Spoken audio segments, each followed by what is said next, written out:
Good morning and welcome to this old prompt. This morning we're going to actually try and do a short video. We're going to try and keep it under 5 minutes, and we're going to show you how to use the Docker MCP Toolkit inside of Cline. So because I have 5 minutes, let's just jump right in. So this morning we're going to use Cline, and we're going to use our Docker desktop. So as you can see here, my mcp.json is empty, and I have no installed MCP servers because it's empty. So we're going to try and fix that. We're going to use the MCP toolkit, which is part of Docker Desktop. If you don't have Docker Desktop installed, you haven't used the MCP toolkit, see the link to my previous video on how to get that going, and then you can jump back and see how to use it in Cline. So the MCP toolkit, as we talked about before, has a bunch of MCP servers, and it also has an easy way to connect MCP clients. Unfortunately, it only has support for a few MCP clients. So what we're going to do is we're going to use this other section that they include, which is pretty easy. We're actually going to use Cline to help us, in fact, because I like to use LLMs. So what I'm going to do is I'm going to ask it, create me a mcp.json command that I can use in Cline that will run the following command. And then we'll just paste that command that we got from our Docker desktop in. And let's see what happens. Hopefully Cline returns something we can use in our mcp.json.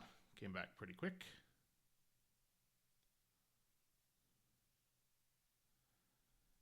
Let's prove what it wants to do here.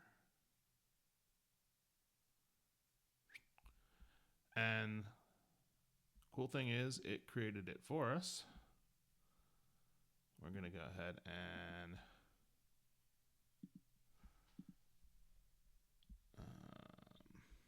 save it. I'm going to rename this though because I'd like to see it called something else. I'm going to call it Docker MCP,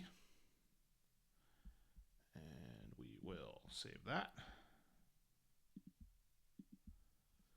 And then we're just going to quickly look here and see what MCP servers we have. We have Docker MCP here, and it's got all of these GitHub tools, which are the tools that I added before. Make sure that this works. I found that it's better to start a new chat. Show me my GitHub repos. Let's see if it needs any more information than that or not. It's going to try and find what username it has. It found me. Awesome. And then we're going to get a list of repos. Awesome. I'm certain that was less than 5 minutes, so I'm going to give you a little bit of extra content here. We're going to install another MCP server into our Docker desktop. We're going to use context 7, which is going to give us context to add to our requests in Cline, and I'm going to try and fetch MCP Go. So what are we going to do here? I'm going to go back to MCP servers. I'm going to look for context 7. There it is. I'm going to enable it, and you'll see now I should have two MCP servers. If I go back to Cline and I look at my MCP servers, I should see at the bottom the tools that come with context 7. Unfortunately, I don't, so we're going to restart the server. That's actually kind of expected. I found that every time I add something new in Docker, I have to restart the MCP server itself. And now we will create a new thing here, and let's see if it has those tools available. Use context 7 to fetch docs on MCP Go. Hopefully that's enough.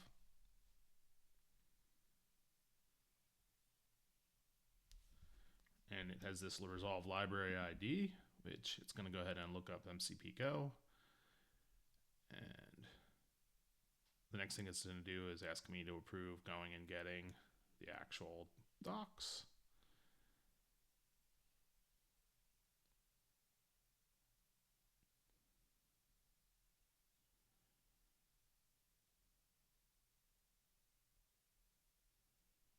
And that's pretty much a wrap here.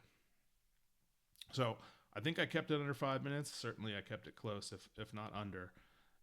But thank you for watching and watching it scroll and scroll and scroll. But if you want to see more videos about MCP and AI, and hopefully I'm going to get to some agent-to-agent stuff, and maybe even how to program some MCPs or vibe code an MCP server using MCP Go coming up soon, tune in. Thanks a lot.